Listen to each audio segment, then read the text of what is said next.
살아계신 하나님 아버지, 오늘도 저희들을 예배 자리로 초대하여 주시고 또 함께 찬양과 더불어서 또 이렇게 귀한 찬양을 또 울리게 하시니 감사드립니다.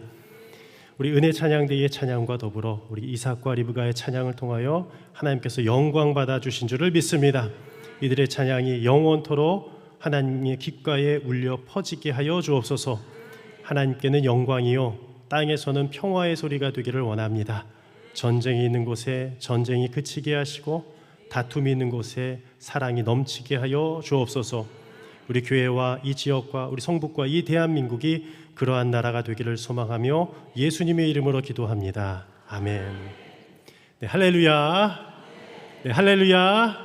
네, 오늘도 이 자리에 오신 모든 분들 한 분 한 분을 진심으로 축복하고 사랑합니다. 이런 말이 있습니다. 이 세상에 여러 학문이 있는데요, 천문학과 인체학을 잘 연구하다 보면 신학에 이르게 된다라는 이야기가 있어요. 천문학은 무엇입니까? 우주를 탐구하는 것이죠. 그리고 인체학은 사람의 몸을 연구하는 것입니다. 너무나도 이 두 가지는 신비로운 영역을 담고 있기 때문에 이 몇 cc 안 되는 인간의 뇌로 연구하는 것에도 한계가 있을 수밖에 없죠. 근데 오늘은 제가 인체학, 신학을 이야기하려는 것은 아닌데, 먼저 이 성경 말씀 가운데의 우주의 창조 섭리에 대해서 창세기 1장 1절에 기록한 것처럼 태초에 하나님이 천지를 창조하시니라, 이것이 신앙의 뿌리가 되고 근간이 되기에 먼저 이 온 우주를 만드신 이 하나님을 또 찬양하며, 그리고 그에 대한 학문을 담고 있는 이 천문학에 대해서 짧게 요약하여 설명해 드리기를 원합니다. 영어로는 astronomy라고 하죠. 하늘에 있는 천체들을 관측하는 학문입니다. 별이 어디에 위치해 있는지, 또 운동하고 있는지, 어떻게 구조하고 기원하고, 또 진화론주의자들은 여기서 진화를 또 연구하는 과학이 천문학입니다. 이 천문학이라는 단어는 사실 이 헬라어에서 왔는데요, 에스트론이라는 이 별이라는 단어와 노모스, 이 법칙이라는 단어에서 왔습니다. 그러니까 우리가 무엇을 연구하는 법칙이냐? 별들의 법칙이라는 것이에요. 그런데 이 천문학에서 가장 주요한 질문이 하나가 있는데요, 이러한 질문입니다. 우주에는 얼마나 많은 은하가 존재하는가라는 것이에요. 여러분들, 근데 사실 이 부분에 대해서 요즘에 많이 관심이 없는 것 같아요. 왜냐하면 요즘에는요, 80년대부터인가요, 스모그 때문에 서울 하늘에 별들이 잘 안 보이죠. 그리고요, 예전에는요, 스마트폰 이런 거 없었습니다. 밖으로 나가면요, 뭐 보느라 바빴어요? 하늘 보느라 바빴습니다.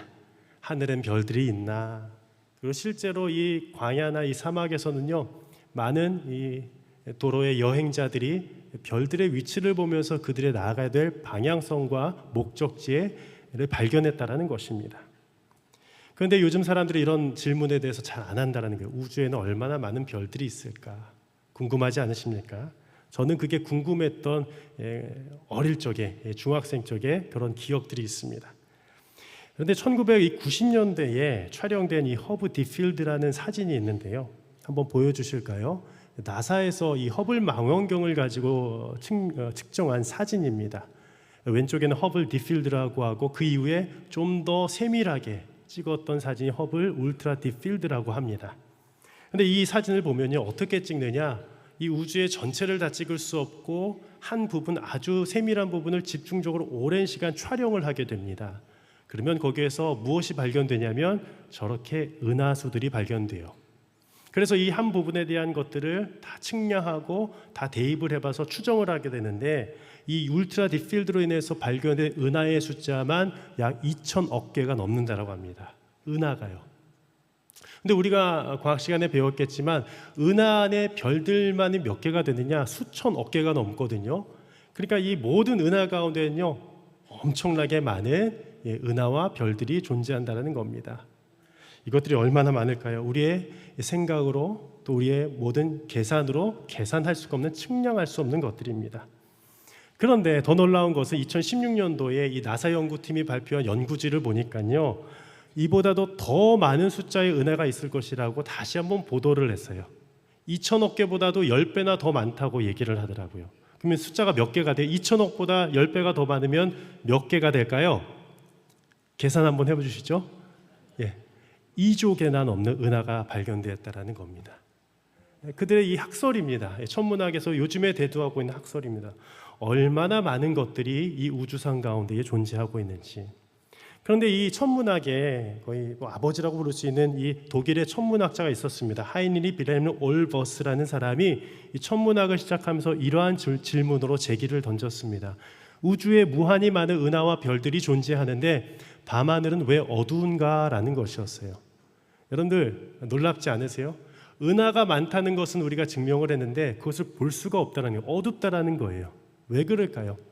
우리가 예전에 육안으로 볼 수 있는 은하들은요 거의 한 2가지 정도밖에 안 됩니다.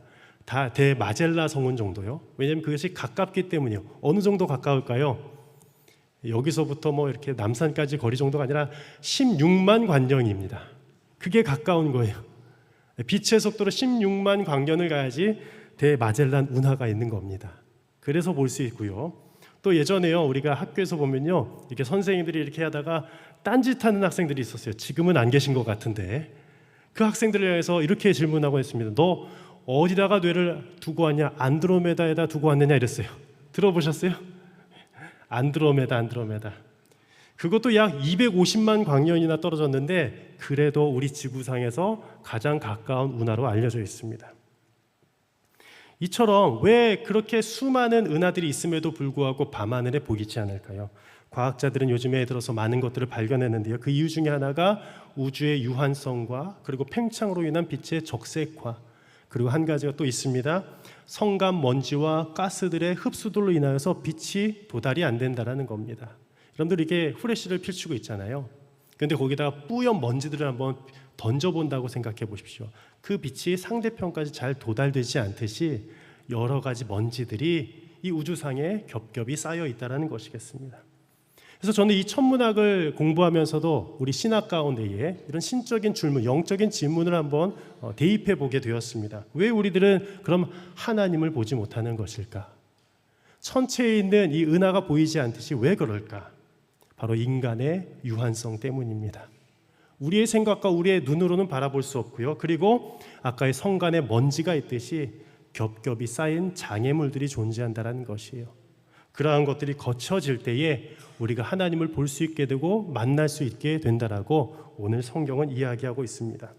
그래서 오늘 이 질문을 한 2가지로 정리해 보았으면 좋겠습니다. 한번 제가 이렇게 정리해 보았는데요. 한번 화면을 보실까요? 이 광대한 우주 속에서 나는 얼마나 작은 존재라는 것이에요. 우리 인간이 개미를 바라볼 때도 작잖아요.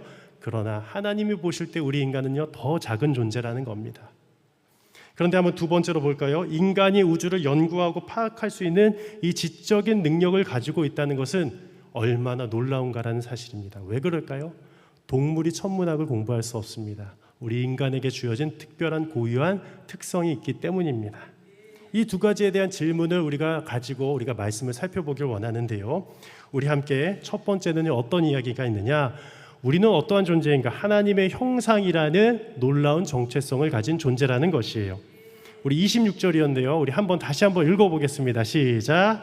하나님이 이르시되 우리의 형상을 따라 우리의 모양대로 우리가 사람을 만들고 그들로 바다의 물고기와 하늘의 새와 가축과 온 땅과 땅에 기는 모든 것을 다스리게 하자 하시고. 아이가 태어나게 되면 이렇게 외칩니다. 응애, 응애, 응애 이렇게 외치거든요. 태어나자마자 아이가 아버지 얼굴 보고 아버님 이러는 아이는 없습니다. 엄마 얼굴 보고 엄마라고 또박또박 이렇게 이야기하는 한 명도 없습니다. 왜 그럴까요? 처음에는 다 미숙하고 불완전하기 때문이에요. 지적인 능력도 그렇고 그들의 뇌도 그렇고 그리고 그들의 입술도 말하는 혀도 구조가 다 완벽하게 구성되어 있지 않기 때문입니다. 물론 완벽하게 구성되어서 태어나지만 그것을 이 땅에 태어나서 배워가게 된다는 거예요. 우리 아이도 태어나면서 열심히 또 자라나기 시작했는데 그 아이가 부모의 얼굴을 알아볼 때에 참 감격이 들더라고요. 그게 부모의 마음인 것 같습니다. 그런데 아이를 키우다 보면요 더 놀라운 사실이 있어요. 제 어릴 때 사진이랑 너무 닮은 거예요. 이게 어디 내놔도 내 자식이다 싶은 거예요. 이처럼 아이들은요, 친자식이면 닮을 수밖에 없는 거예요. 과학적으로 설명드리자면 DNA의 구조가 유사하기 때문입니다. 완벽히 똑같을 수 없지만 자녀와 부모 사이에는 그 DNA적인 연결고리가 있기 때문입니다. 오늘 말씀에서도 우리가 누구의 형상을 닮았느냐? 인간은 어떤 동물, 유인원의 형상이 아니라 하나님의 형상을 닮았다라고 기록하고 있습니다. 우리 26절 말씀에 우리의 형상을 따라, 바로 하나님의 형상을 따라라고 말씀하세요.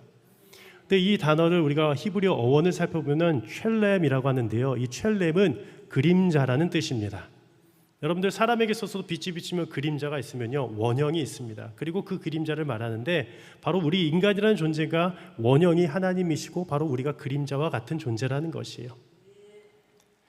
그런데 초대 교부 목회자들은 오해가 있었어요. 그러면 하나님의 형상이면 우리 하나님도 이런 인간처럼 육신을 가지고 있는 것이 아닌가라고 궁금증을 던졌고 그렇게 생각하는 자들도 있었습니다.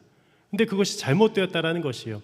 하나님의 말씀을 보면 요한복음 4장 24절에 이렇게 기록이 되어 있습니다. 함께 한번 읽어주실까요? 시작. 하나님은 영이시니 예배하는 자가 영과 진리로 예배할지니라. 하나님은 무엇이니? 하나님은 육체의 신이라고 안 되어 있습니다. 저도 이제 목회자이기 때문에 또 믿는 분들도 만나지만 또 세상에 나서 믿지 않는 분들과 많이 만나게 됩니다. 그러면 한번 질문을 드렸어요. 적대적인 질문이 아니셨어요. 밥을 먹으면서 나 하나님 보고 싶은데 그렇게 안 보인다고요. 그래서 제가 어떻게 말씀드릴까 하다가 이 말씀이 생각났어요. 하나님은요, 보이는 존재가 아니에요. 하나님은 영이라고 성경에 돼 있거든요. 근데 우리는 막 눈으로 보고자 하니까 그게 안 되는 겁니다.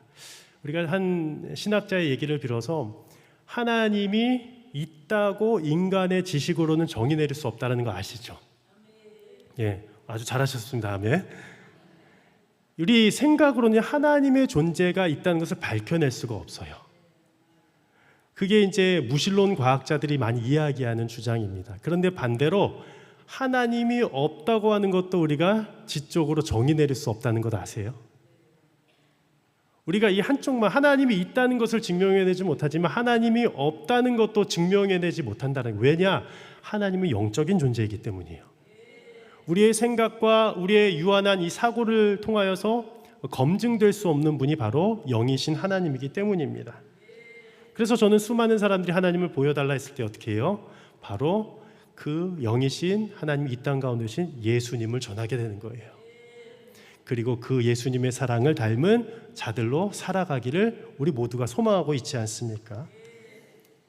그런데 하나님은 어떻게 창조하셨느냐? 사람을요, 두 가지의 성으로 창조하셨습니다. 27절 말씀 한번 볼까요? 시작. 하나님이 자기 형상 곧 하나님의 형상대로 사람을 창조하시되 남자와 여자를 창조하시고. 예, 하나님께서 자기 형상대로 또 창조하셨는데 사람을 창조하셨는데 무엇과 무엇으로요? 남자와 여자로. 혹시 이 자리 가운데에 남자, 여자 중에 포함되지 않으신 분들 계세요? 혹시 근데 정체성이 혼돈이 있는 분들이 계실 수 있어요.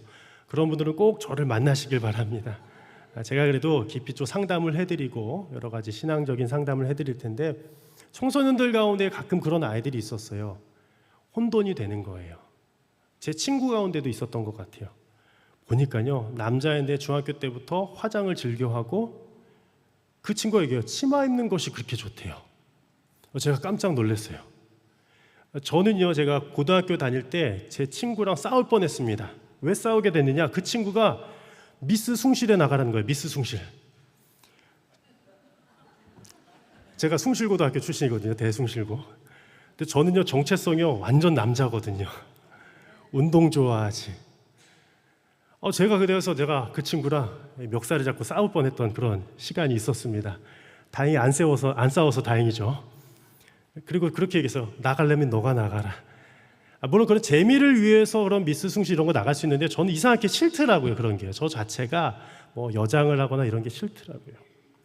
만약에 우리들의 자녀 가운데에 남자인데 여장을 하게 되고 근데 여자인데 계속 너무나도 그 남자가 되기를 원하는 그런 성향이 있다면 그것을요, 좀 보듬어 주시고 상담을 붙여 주셨으면 좋겠어요. 얼마 전에 서울 모 중학교에 학부모들의 제보가 있었습니다. 중학교 아이들 남녀가 같이 성교육을 받았는데요, 너무 자극적이고 외설적인 내용이 있었어요. 그래서 남자애들이 막 박장대소하면서 막 웃는데 여자애들이 얼굴이 빨개지고 너무 막 벌벌벌 떨었던 거예요. 그래서 그 여학생 한 명이 이렇게 얘기했습니다. 내가 아직 청소년인데 이런 행위를 해도 되는 건가요? 죄를 짓는 건 아닌가요? 한 여학생의 이야기였어요. 제가 하는 말이 아니라 진짜 이 조사의 결과 있었습니다. 그래서 결국에 이 아이와 또 여러분의 학부모들이 함께 가서 학교 측에 항의를 하러 갔대요. 너무 성교육을 이렇게 심하게 시키면 어떻겠냐. 그래도 좀 바르게 시키면 되지 않겠느냐. 그래서 학교도 방문하고 성교육센터도 방문했는데 더 충격을 받았다고 합니다. 그 센터에는요, 여러 가지 동성애를 옹호하는 전시물들이 있었고 집단 난교, 여러분들 애들은 귀를 막으십시오. 집단 난교를 형성하는 상징물들을 막 전시를 했다라는 거예요. 더 충격적인 거, 소그룹 조별 나눔을 하는데 조 이름이 뭔지 아세요? 제가 말씀드렸어요. 심히 차마 강대상이라서. 그런 입에 담지 못할 그런 자극스러운 조 이름을 가지고 막 난상토론을 하면서 막 웃고 떠드는 겁니다. 저는 어떤 정치적인 얘기를 하는 거 아닙니다. 결코 오해하지 마십시오. 저는 하나님의 말씀을 전하고 싶어서 이 자리에 나왔어요. 왜 이 세상 사람들은요 더 자극적인 것을 추구하게 될까요? 제가 지난주에도 로마 시대의 네로 황제의 특성에 대해서 말씀드렸죠. 우리가 잘 알면 무슨 고양이? 검은 고양이 네로 이런 노래도 있었는데 옛날에. 이 네로는요 소아성애자였어요. 남자 소년 아이들의 이것들을 다 거세시킨 다음에 다 자기를 성적인 만족을 추구하라고 했습니다. 역사적인 기록이 있습니다. 그리고 네로 황제가 시켰던 것이 피타고라스와 결혼을 했어요. 말씀드렸잖아요 지난주에. 수학자 피타고라스가 아니라 이후에 로마 시대에 따라서는 그 피타고라스와 함께 동성 결혼을 했습니다. 그리고 그러다가 자신의 로마가 몰락하는 것을 깨닫지도 못하고 탐욕을 즐기다가 결국에는 독약으로 시해당하지 않았습니까? 여러분들 이것은 이 시대만의 문제가 아닙니다. 앞으로 우리가 담당해야 될 과제입니다. 우리가 어떤 차별을 하자라는 게 아니에요. 어떤 어려움 가운데 있는 사람들이 있으면 도와줘야 돼요. 연약한 사람들이 있으면 도와줘야 돼요. 차별받지 않도록 해야 됩니다. 그런데 이 동성애만큼은요 어떻게 돼요? 미국이 그것을 쫓아간다고, 유엔이 쫓아간다고 쫓아가면 안 돼요.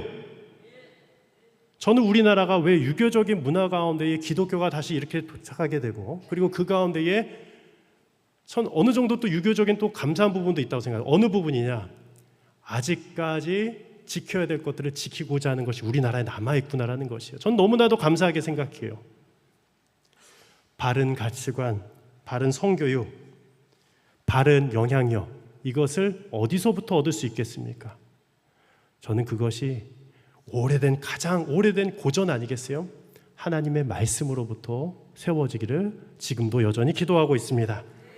바라기는 여러분들의 모든 자녀 손도 후대들이 2대 3대를 넘어서 정말 이 대한민국의 수천 년의 이 민족의 현통이 든든히 세워지기 위해서 이 부분이 다시 한번 잘 세워지기를 진심으로 축복하며 기도합니다. 그런데 인간에게 주신 사명이 무엇일까요? 28절 말씀 가운데 있는데요. 함께 읽어볼까요? 시작.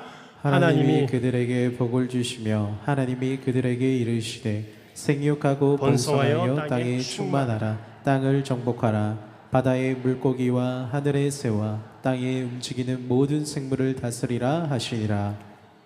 이 말씀 가운데 여러 가지 사명이 복잡하게 있는데요. 상세하게 하려면 대여섯 가지로 나눠야 되는데요. 두 가지로만 정리하겠습니다. 먼저 첫 번째는 생육하고 번성하는 사명입니다. 그런데 이것이 필요한 것은 가정이라는 울타리를 주셨다는 것이에요. 하나님이 인간에게 자손을 낳고 인류를 이어갈 수 있는 사명을 주셨어요.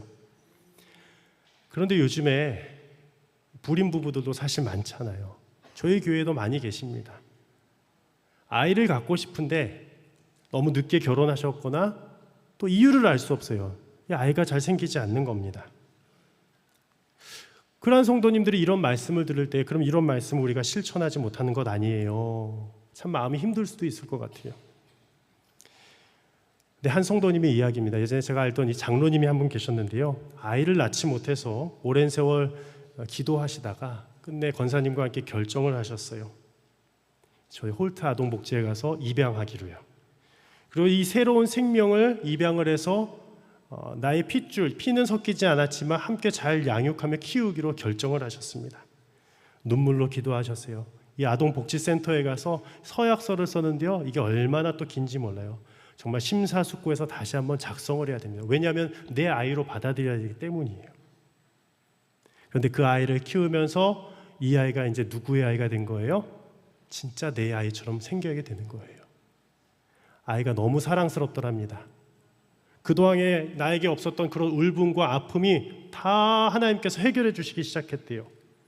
또 한 분 목사님이 계셨습니다. 이분에게는 아드님이 계셨는데 사모님께서 이 아드님을 낳고 출혈이 너무 심해서 더 이상 자녀를 갖지 못하게 된 겁니다. 그래서 이 목사님과 사모님이 기도를 하시기에 자녀는 꼭 3명을 갖기 원하셨는데 이분들도 기도하시고 둘째를 입양하시고 그리고 어느 정도 간격을 두고 셋째도 입양을 하셨다라는 거예요. 다 딸로 입양하셨대요. 그런데 지금 어떻게 생활하세요? 그 아이들이 아들과 딸들이 다 똑같이 나의 자식인 거예요. 저도 그렇게 하지 못했기 때문에 저는 너무나도 도전을 받고 감동을 받는 거예요. 어떻게 그렇게 입양을 할 수 있을까? 어떻게 그 내 자식도 아닌데 그렇게 받아들일 수 있을까라는 거예요. 여러분들 하실 수 있겠습니까? 쉽지 않을 거예요. 그런데 이 장로님도 목사님도 본인들의 고백 가운데 이런 고백이 있어요. 나도 입양받았잖아요. 여러분들 오해하지 마시고 그분들이 진짜 입양받았다는 게 아닙니다. 누구의 자녀로? 하나님의 자녀로 입양됐다는 거예요. 누구 때문에요? 예수님께서 십자가에서 희생하여 주셔서 죽으셨잖아요. 왜 그렇게 하셨어요? 로마서 8장 말씀 가운데에 자기 아기들을 아끼지 아니하시고 모든 것을 내어주시니까 좀 우리들에게 모든 것을 은사로 주지 않겠느냐. 이 로마서 8장 말씀처럼 우리들을 입양시켜 주셨기 때문에 하나님의 자녀로 삼아 주셨기 때문인 줄을 믿습니다. 그리고 이 땅을 또 어떻게 해야 되느냐. 두 번째 보시면 땅에 충만히 거하고 땅을 정복하고 모든 생물을 다스리는 사명을 주셨다라는 겁니다. 예전에 한 목사님께서 목회지가 없으셔서 여기저기 방황하시다가 시골에 갔는데 농경지가 있더래요. 근데 이것을 아무도 돌보지 않으니까 다 폐허였다고 합니다. 근데 그 땅에다가 목사님이 고구마도 심고 감자도 심기 시작하셨대요. 죽어있던 땅을 기경하기 시작했습니다. 그리고 나서 그 고구마를 따서 감자도 캐서 누구에게 주기 시작했어요? 나만 먹을 뿐만 아니라 주변에 있는 이웃들에게 나누기 시작하셨대요. 처음엔 드리기가 민망했다라고 합니다. 고구마가 이뻐야 되는데요. 처음 키우다 보니까 울퉁불퉁한 거예요. 그래도 어때요? 맛은 똑같아요. 잘 먹였대요. 이처럼 우리들은요, 땅을 다스리고 정복할 수 있는 그런 마인드가 필요한데요. 이 정복하다라는 말을요, 오해하다 보니까요, 식민지를 개척하고 그리고 전쟁과 전쟁을 통해서 어떤 나라를 흡수하는 것을 우리가 생각했는데 사실 어원을 보면 정복하다라는 말은 다른 말이 아니라 여기저기를 걸어서 다녀서 방문하다는 뜻이 있습니다. 그리고 그곳에 가서 개척하고 개간하다는 뜻이 있다는 겁니다. 따라서 참된 그리스도인은 우리가 무력으로 정복하는 사람들이 아닙니다. 폭력을 일삼는 사람들이 아닙니다.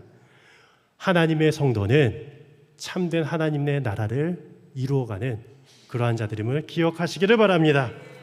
우리 두 번째는 무엇일까요? 함께 읽어볼까요? 시작. 하나님은 우리의 필요를 미리 알고 채우시는 공급자이십니다. 우리 29절의 말씀에 이런 말씀이 있죠. 하나님이 이르시되 내가 온 지면에 씨 맺는 모든 채소와 씨 가진 열매 맺는 모든 나무를 너희에게 주노니 너희의 먹을거리가 되리라 말씀하셨어요. 이 말씀을 잘 보신 분들 아시겠지만 육식이에요, 채식이에요? 그래서 많은 학자들이 이제 베지테리언 채식주의자들이 이 말씀을 근거로 동물은 절대 먹어서는 안 됩니다 합니다. 혹시 여기에 이제 채식주의자분들이 계시겠지만 저는 다 존중해요. 채식주의자분들도 계시고 육식자분들도 계십니다. 그런데 창세기 9장 3절에 보면 이런 말씀도 있습니다. 모든 산 동물을 다 먹어라. 참 신기하지 않아요? 아담과 하와 때는요, 그 당시에 먹거리로 식물을 주셨는데 노아 당시에는요, 동물들도 먹을 수 있도록 해주셨다라는 것이었어요. 그러니까 이 식물과 동물을 다 먹을 수 있는 게 우리 인간에게 주어졌다라는 겁니다. 그런데 보십시오. 이것을 누가 주셨다고요? 하나님이 베풀어 주셨다는 것이. 우리가 막 열심히 키워서 우리가 개간해서 먹는 것처럼 보이지만 결국에 그 씨는 어디서부터 나왔느냐? 하나님께서 창조하신 때부터 나옴을 꼭 기억해야 됩니다. 세 번째로 마지막입니다. 함께 읽어볼까요? 시작. 하나님께서 지으신 모든 것은 선하고 완전했습니다. 오늘 주제 말씀입니다. 우리 31절 말씀을 함께 읽겠습니다. 시작. 하나님이 지으신 그 모든 것을 보시니 보시기에 심히 좋았더라. 저녁이 되고 아침이 되니 이는 여섯째의 날이니라. 아멘. 여러분들 창조의 원형은요 다 좋았어요. 오늘 말씀을 띄워주시며 하나님이 그 지으신 어떤 것을 보았다라고 되어 있습니까? 하나만 아니에요. 두 개만도 아니에요. 하나님이 물고기를 잡수셨다면 무슨 고기를 좋아하셨을까요? 예, 저는 그렇게 생각합니다. 베드로가 잡아준 고기를 드셨겠다. 제가 한번 상상해 본 거예요. 유머로서. 우리 예수님이 형상대로 오신 거잖아요. 하나님은 근데 차별하지 않아요. 어떤 거 좋아하고 게 아니라 다 좋아하세요. 이 자리에 있는 모든 분들은 다 좋아하십니다. 그게 오늘 말씀 31절의 주제입니다. 오늘 예배드리러 나오면서도 나는 안 사랑하시겠지? 아니에요. 죄를 지어도 여전히 사랑하세요. 근데 거기서부터 나오길 원하시는 거예요. 그래서 우리들을 향하여서 오늘 이렇게 말씀하신 거예요. 심히 좋다, 너무 좋다 말씀하신 줄을 믿습니다. 이것이 하나님 아버지의 마음이라는 것이에요. 죄로 인해 이 세상이 무너지고 또 싸우고 또 여러 가지 정치권에서 다투고 또 어떤 나라와 나라가 전쟁이 있고 할지라도 하나님 아버지의 사랑 가운데 있으면 모두가 다 하나가 되고 모든 것이 해결이 되고 천국과 같은 이 나라 그리고 이 열방이 될 줄을 믿으시기를 바랍니다. 이 음성을 오늘 하나님께서 여러분들에게 주신다라고 생각을 하고 제가 한번 마지막 문구를 한번 적어봤어요. 하나님의 러브레터입니다. 함께 읽어볼까요? 함께 읽어보겠습니다. 시작.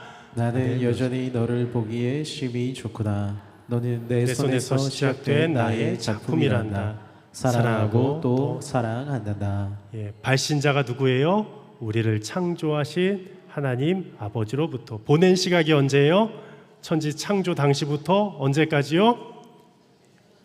오늘까지. 그리고 적진 않지만 여러분들이 하늘나라 가는 그날까지 이 음성으로 여러분들에게 다가가시는 그 하나님을 만나시기를 진심으로 축복하며 기도드립니다.